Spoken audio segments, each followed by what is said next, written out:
Hello guys, and welcome back to my channel, Writing Practices.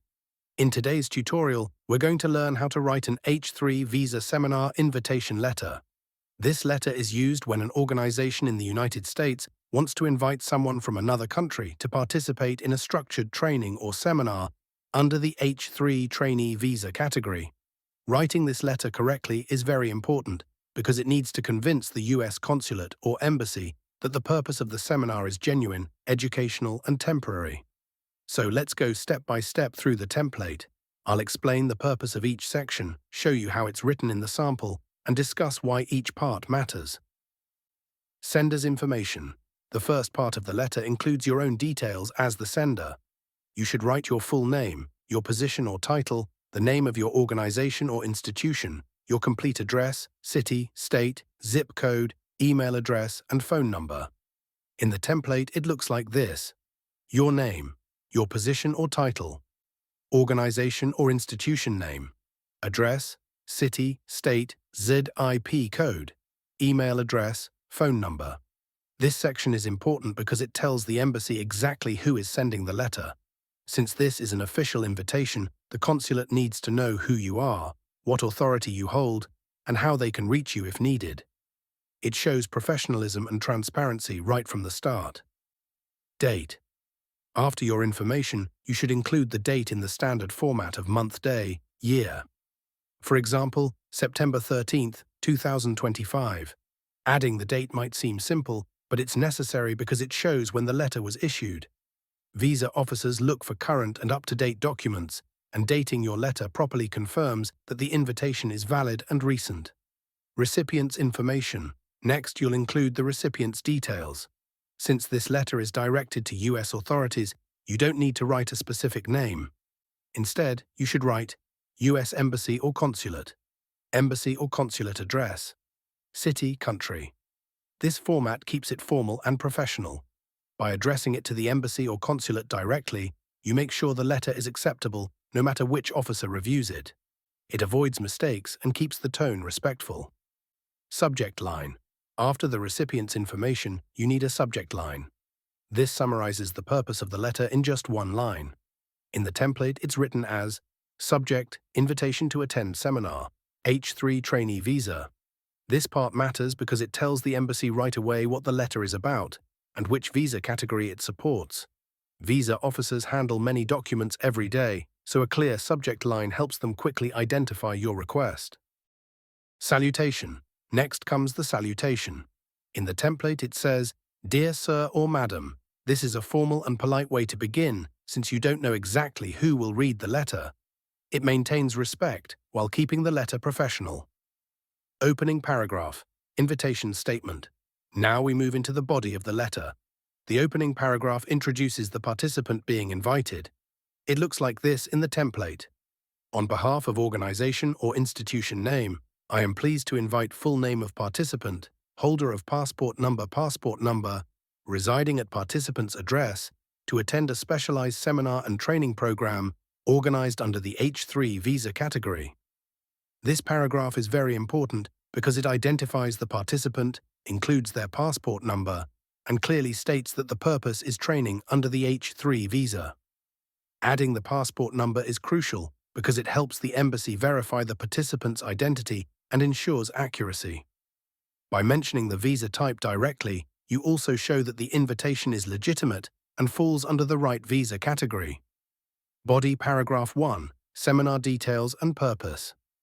The next paragraph goes deeper into the seminar details. In the template, it's written as, the seminar, titled Seminar Title, will be conducted from start date to end date at venue or location, city, state, USA. This program is designed to provide structured training and practical knowledge in field or industry, which is not readily available in the participant's home country. The objective of this seminar is to equip the participant with valuable skills and exposure that can be applied upon returning to their country. This paragraph is essential because it explains the seminar's title, dates, and location. It also highlights why this seminar is unique. It provides training that the participant cannot easily access in their home country.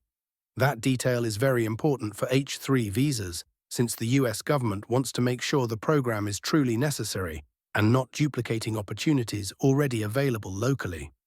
By also stating that the goal is to apply these skills after returning home, you reassure the embassy that the participant is not planning to overstay, but intends to use the training for professional growth in their own country.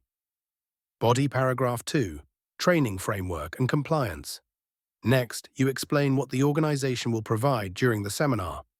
The template says, our organization will provide the necessary training framework, mentoring, and resources throughout the seminar.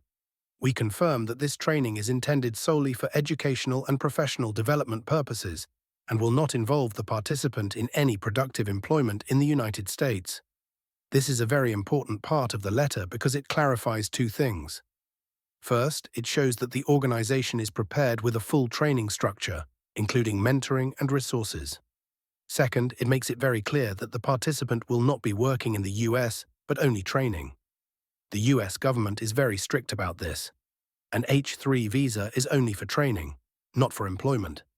By writing this clearly, you make the embassy's job easier and increase the chances of approval. Closing paragraph, visa request. Now we reach the closing request to the embassy. In the template it says, we kindly request your support in granting an H-3 visa to participants' name so they may take part in this important program. Should you require any additional documents or clarification, please feel free to contact me directly at phone number or email address. This paragraph is short but powerful. It directly asks the embassy to issue the visa and also shows that you are open to communication. Providing your phone and email again makes it easy for them to follow up if they need more details. Thank you line. Before ending the letter, it's polite to include a thank you line. In the template it says, thank you for your time and kind consideration. This shows courtesy and appreciation, which is always important when addressing officials. A respectful closing adds professionalism and leaves a good impression. Closing and signature. Finally, you end the letter with a professional closing. In the template, it looks like this. Sincerely, your signature, your full name, your position, organization or institution name. The word sincerely is formal and widely accepted in professional letters. Your handwritten or digital signature makes the letter official, and repeating your name, title, and organization confirms who is sending the invitation. And that completes the H-3 Visa Seminar Invitation Letter. As you can see, each section has a very specific purpose. From the sender's details to the seminar explanation to the assurance of compliance with visa rules, every line is designed to make the invitation clear, professional, and convincing to the US consulate. When writing your own version, make sure to follow this structure exactly, fill in the correct details, and maintain a formal tone throughout.